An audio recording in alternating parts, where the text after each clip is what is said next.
One TV1. Saya ingin menambahkan aja apa yang dikatakan oleh saudara Denny, bahwa di sini kan presiden ini dipilih oleh rakyat dalam koridor konstitusi, harus taat terhadap konstitusi.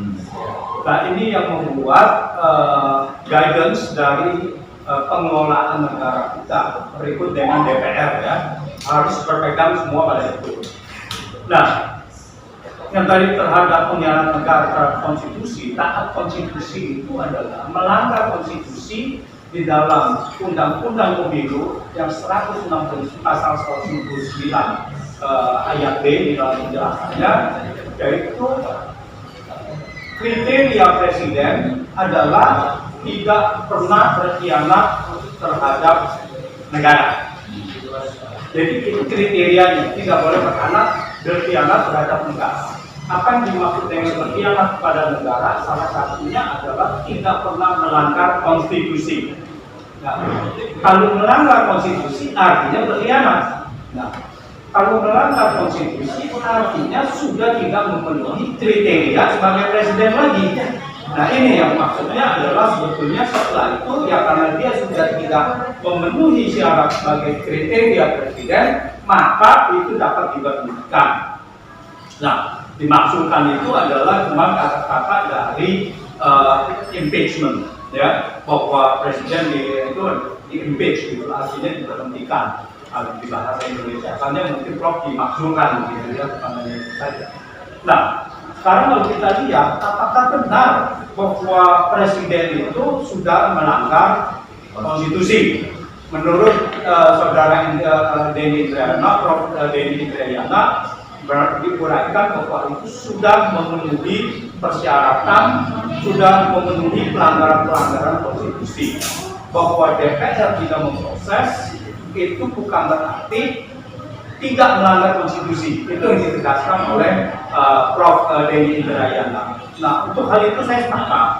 Jadi saya menambahkan di dalam beberapa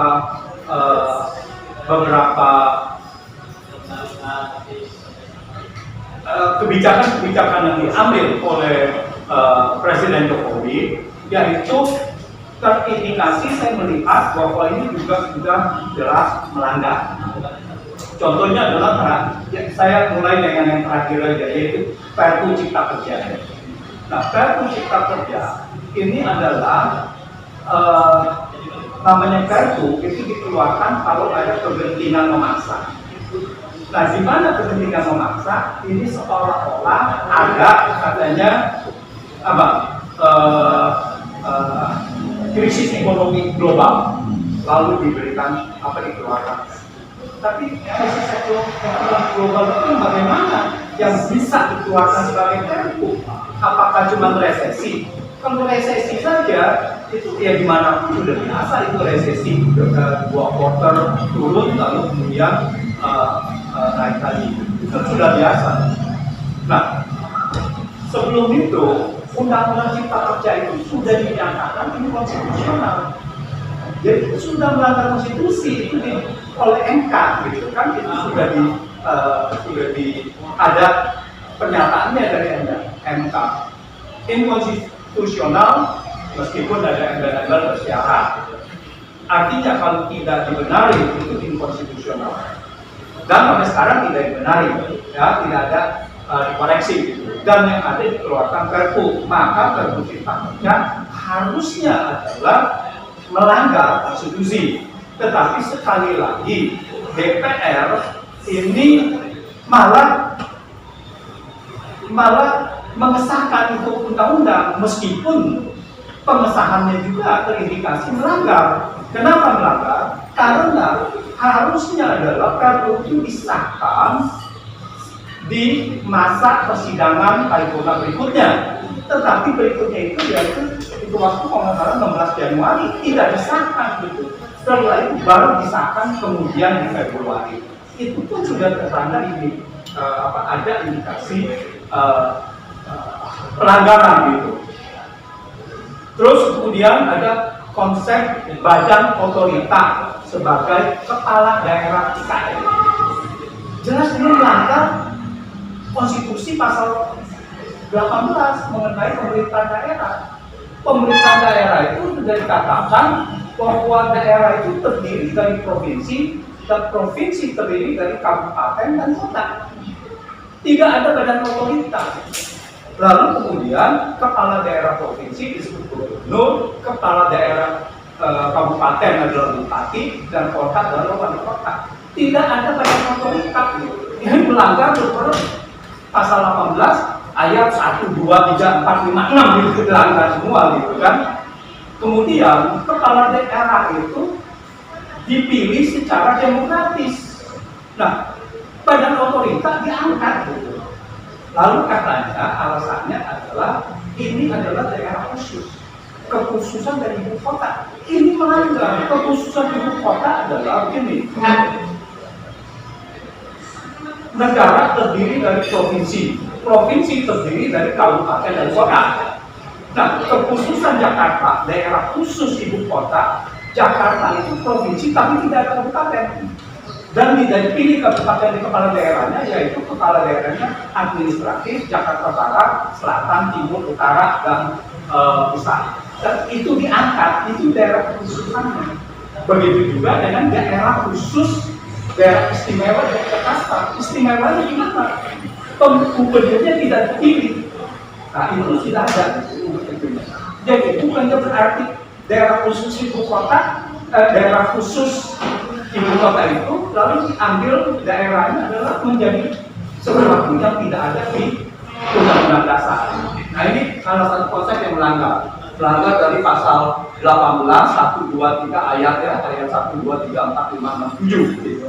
6. Nah, terus kemudian penjabat kepala daerah. Kita tahu beberapa kepala daerah selesai 2017 dan 2018. Lalu diangkat, kepala daerah selesai di tahun 2017, 2022, dan yang 2018 selesai 2023. Seharusnya di situ ada pemilihan kepala daerah pilkada untuk 2017, misalnya 2022 misalnya di Jakarta. Tetapi ini tidak diadakan pemilihan. Lalu diangkat yang namanya penjabat. Nah, ini sudah jelas bahwa di dalam pasal 18 itu adalah ayat 4, gubernur, bupati, dan wali kota masing-masing sebagai kepala pemerintah daerah, provinsi, kabupaten, dan kota dipilih secara demokratis. Jadi itu salah satunya lagi. Nah, lalu kemudian Perpu nomor 1 tahun 2020 mengenai corona. Ini jelas juga melanggar. Melanggarnya di mana?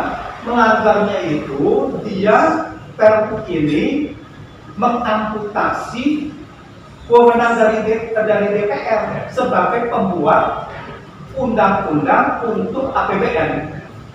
Lalu dikatakan APBN itu harus dibuat berdasarkan undang-undang bersama dengan DPR. Perpu itu pertama adalah mereka tidak membuat undang-undang APBN. Apa yang dilakukan?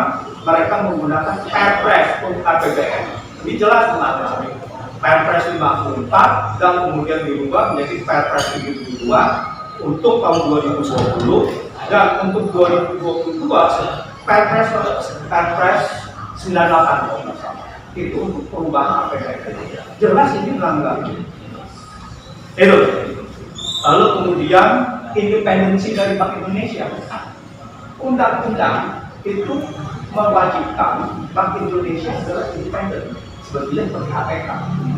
Nah, independen di dalam Bank Indonesia itu dia tidak boleh membeli surat berharga di pasar primer, surat berharga pemerintah, tetapi itu dihapus di dalam Perpu corona gitu. Jadi banyak sekali bahwa ini di dalam keuangan negara dan sebagainya itu dilanggar. Itu yang terakhir yang saya mau indikan adalah kalau kita bicara konstitusi, kita melihat ini secara keseluruhan. Undang-undang di Indonesia tidak boleh melanggar konstitusi, ya kan? Undang-undang itu harus sejalan dengan konstitusi. Artinya apa? Kalau kita bicara secara luas konstitusi, maka undang-undang pun berlaku secara tidak langsung turunan dari konstitusi. Karena di dalam konstitusi disebutkan bahwa ini akan diatur di dalam undang-undang. Nah, jadi undang-undang ini ada turunan dari konstitusi. Artinya kalau kita melanggar undang-undang, itu artinya juga melanggar konstitusi. Itu harus dilihat secara keseluruhan. Karena undang-undang itu pasti taat konstitusi, harusnya gitu. Undang-undang yang tidak taat konstitusi itu harusnya dinyatakan pelanggar. Jadi pelanggaran konstitusi ini ada dua hal. Pertama adalah memang tidak sengaja, yaitu kita tes di dalam MK apakah di situ pelanggar konstitusi atau tidak. Dan yang kedua adalah bahwa kalau itu ada pelanggaran yang memang disengaja dan MK-nya sudah di-step, ya, bahwa di sini semuanya dijagakan gitu. Nah, jadi kalau melanggar konstitusi itu adalah pengkhianatan kepada negara, bahwa presiden yang melanggar konstitusi di dalam Undang-Undang 129 UUD itu dinyatakan sebagai pengkhianatan negara. Sama juga dengan mereka yang ikut melanggar konstitusi, yaitu pengkhianatan negara juga.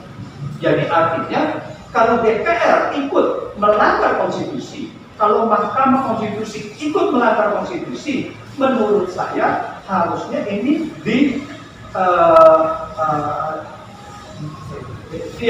harusnya adalah dinyatakan juga sebagai pengkhianatan negara. Nah, sekarang kita lihat bahwa karena ini adalah proses di DPR, proses di DPR ini kelihatannya bahwa ini sudah menyatu dengan eksekutif, itu kita tidak bisa apa-apa. Tetapi jangan lupa bahwa kekuasaan Anda tidak selamanya, seperti juga tadi yang Musti katakan, Anwar Ibrahim kemudian sekarang naik, ya. Nah, dia sekarang ini mencoba lagi melihat apa yang pertama adalah hakim dan sebagainya itu sudah selesai, dan kemudian juga hakim apa yang diminta oleh hakim yang dianggapnya melanggar, dia dianggap sebagai dikriminalisasi. Ini bisa terjadi. Nah, jadi kekhawatiran rezim yang sekarang berikut koalisi-koalisinya, saya bisa maklum kalau ada tokoh yang ingin perubahan itu harus dikaji karena dampaknya subsidi. Nah, ini yang harus dilawan oleh rakyat, bahwa kita sekali lagi harus taat konstitusi. Kalau kita tidak taat konstitusi, maka negara kita bisa diatur, bisa diperintah dengan sewenang-wenang, dan negara ini akan menjadi negara gagal. Nah, untuk itu ya kita mengimbau, ya sadarlah bahwa pertama, yang pasal-pasal atau undang-undang yang melanggar konstitusi ya harusnya Anda batalkan. Itu sebagai kompromi untuk itu. Ya kalau tidak dibatalkan juga, ya berarti rakyat akan bisa menuntut. Dan kalau rakyat sudah melihat bahwa di DPR, di wakilnya tidak ada harapan, ya apa yang harus dilakukan? Nah, ini kan semua yang terjadi kan ekstraparlamenter kan begitu. Karena ketidakpuasan harus tahu benar-benar wakil rakyat melanggar apa yang ada disepakati gitu. Nah, itu hati-hatilah bahwa kekuatan rakyat ya kelihatannya bahwa ya memang tidak berdaya, tetapi sekali berdaya ini akan hancur. Nah, itulah yang kita harus hindari.